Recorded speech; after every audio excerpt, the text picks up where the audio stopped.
ಪುನೀತ್ ರಾಜ್ಕುಮಾರ್ ಅಭಿನಯದ Akash cinema release ಬಗ್ಗೆ Sandalwood queen Ramya ಸಂತಸ ವ್ಯಕ್ತಪಡಿಸಿದ್ದಾರೆ. ಆಕಾಶ್ ಸಿನಿಮಾ ರಿಲೀಸ್ ಬಗ್ಗೆ ಒಂದು ಪೋಸ್ಟ್ ಅನ್ನು ಹಾಕಿದ್ದಾರೆ ರಮ್ಯಾ.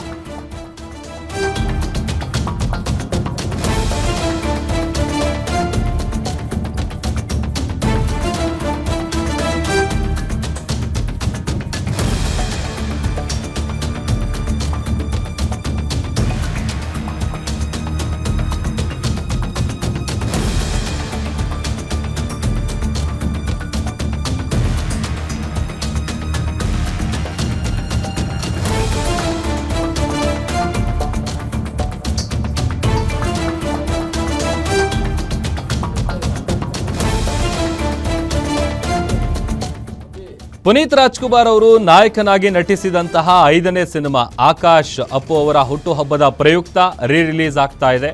2005ರಲ್ಲಿ ಬಿಡುಗಡೆ ಆಗಿದ್ದಂತಹ ಈ ಸಿನಿಮಾ ಇದೀಗ 21 ವರ್ಷಗಳ ಬಳಿಕ ಮತ್ತೆ ರಿಲೀಸ್ ಆಗ್ತಾ ಇದೆ. ಇದಕ್ಕೆ ಸಂಬಂಧಪಟ್ಟಂತೆ ರಮ್ಯಾ ಅವರು ಪೋಸ್ಟ್ ಮಾಡಿದ್ದಾರೆ. ಇನ್ಸ್ಟಾ ಸ್ಟೋರಿಯಲ್ಲಿ ಆಕಾಶ್ ಚಿತ್ರದ ಪೋಸ್ಟರ್ ಅನ್ನ ಶೇರ್ ಮಾಡಿದ್ದಾರೆ. ಈ ಚಿತ್ರದಲ್ಲಿ ಅಪ್ಪುಗೆ ನಾಯಕಿಯಾಗಿ ಬಣ್ಣ ಹಚ್ಚಿದ್ರು ಸ್ಯಾಂಡಲ್ವುಡ್ನ ಕ್ವೀನ್ ನಟಿ ರಮ್ಯಾ. ಅಪ್ಪು ಅವರ ಹುಟ್ಟುಹಬ್ಬದ ಪ್ರಯುಕ್ತ ಆಕಾಶ್ ಸಿನಿಮಾ ಮತ್ತೆ ರಿಲೀಸ್ ಆಗ್ತಾ ಇದೆ.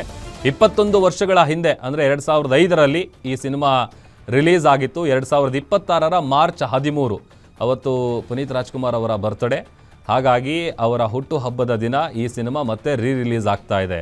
ಮಾರ್ಚ್ 17ರಂದು ಅಪ್ಪು ಅವರ ಜನ್ಮದಿನ ಇರುವಂಥ ಕಾರಣಕ್ಕಾಗಿ ಈ ಸಿನಿಮಾ ರಿಲೀಸ್ ಮಾಡಲಾಗ್ತಾ ಇದೆ. ಆ ಒಂದು ಪೋಸ್ಟರನ್ನು ಶೇರ್ ಮಾಡಿ ಸಂತಸವನ್ನು ವ್ಯಕ್ತಪಡಿಸಿದ್ದಾರೆ ಸ್ಯಾಂಡಲ್ವುಡ್ನ ಕ್ವೀನ್ ನಟಿ ರಮ್ಯಾ ಅವರು.